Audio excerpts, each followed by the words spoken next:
No. Why number 21. Did ancient people sail the seas? 고대 사람들은 바다를 항해했는가? Post contributed by Scripture Central. 또 이렇게 되었나니 우리가 우리의 양식과 우리에게 명하신 것들을 가지고 모두 배로 내려간 후 우리는 바다로 출항하여 약속의 땅을 향하여 순풍을 타고 밀려 나아갔느니라. 니파이전서 18장 8절. 더노. 많은 분들께 고대 사람들이 바다를 항해했다는 사실은 다소 놀랍게 느껴질 수 있습니다. 고대 이집트인 바빌로니아인 그리고 페니키아인들은 강과 바다를 항해했던 것으로 알려져 있으며 오디세우스와 신바드의 이야기 역시 어느 정도 실제 경험을 반영한 것으로 보입니다. 특히 고대 유대인의 항해에 관해서 비물문 사학자 라파엘 파타이는 유대인의 해양 기술과 전문성에 관한 증거를 면밀히 조사한 바 있으며 고대 유대인들이 왕정시대에는 솔로몬 왕국시대 대형 해양 선박에 익숙했으며 그러한 선박을 매우 귀하게 여겼다고 결론지었습니다.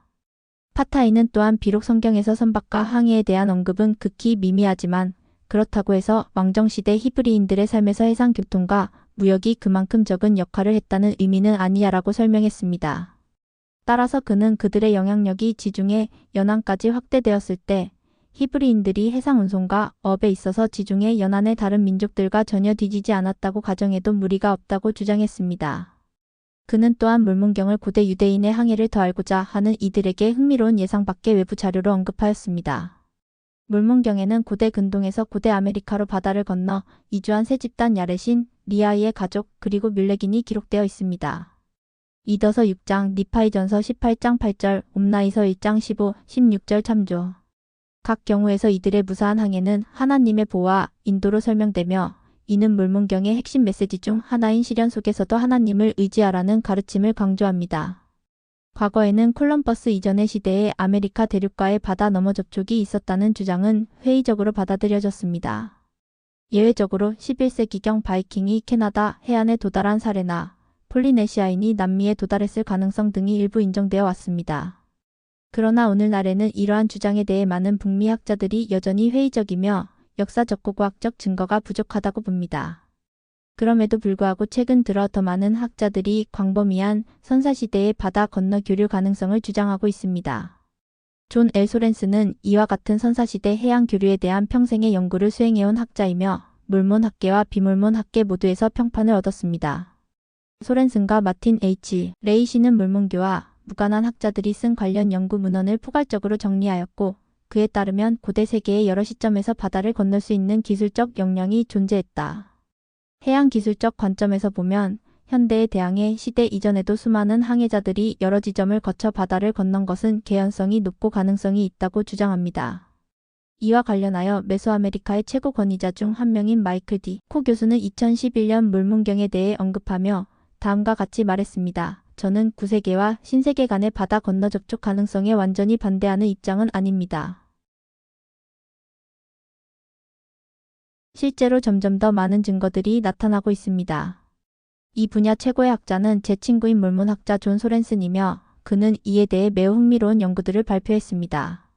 코는 소렌슨에게 보낸 서신에서 그의 연구에 대해 엄청나게 인상적인 학술적 업적이라며 그중 많은 증거들은 반박할 수 없다고 생각합니다. 라고까지 표현했습니다. 이는 소렌슨의 연구가 학계 내에서도 상당한 존경을 받고 있음을 보여주는 사례입니다. 더 Y. 고대의 기록을 보면 고대인들은 다양한 이유로 바다로 나갔던 것으로 보입니다.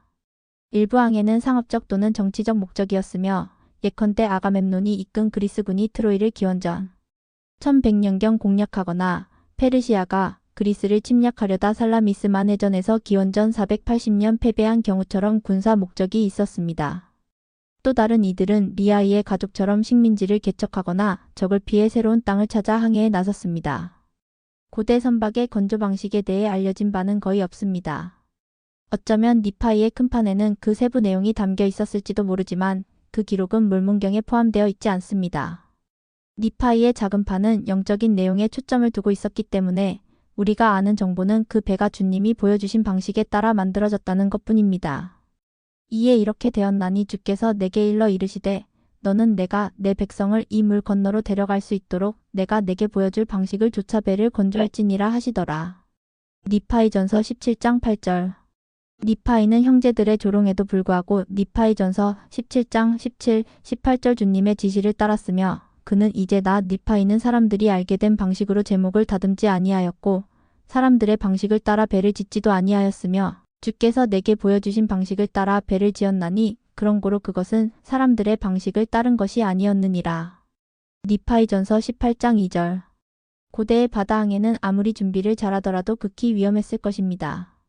성경의 요나 이야기는 요나서 1장 4절 이러한 위험을 잘 반영하며 고대 가나안 서사시와 히브리 시편에서도 악한 신들과 폭풍이 바다를 지배한다고 여겨졌습니다.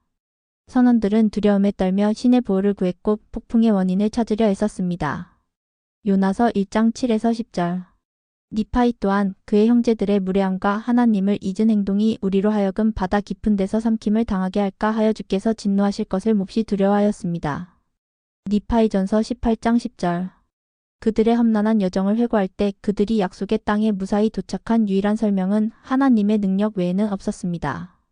니파이전서 18장 20, 21절 또한 그들은 하나님의 자비로 인해 우리가 바다에서 삼켜지지 않고 목숨을 건진 것이라고 고백합니다. 니파이후서 1장 2절. 따라서 우리는 니파이가 배를 만드는 과정에서 보여준 신앙과 결단력을 본받을 수 있을 뿐만 아니라 실제로 고대 사람들이 바다를 항해하여 먼 땅에 도달했다는 증거가 있음을 통해 이 이야기의 현실성을 더욱 깊이 이해할 수 있습니다.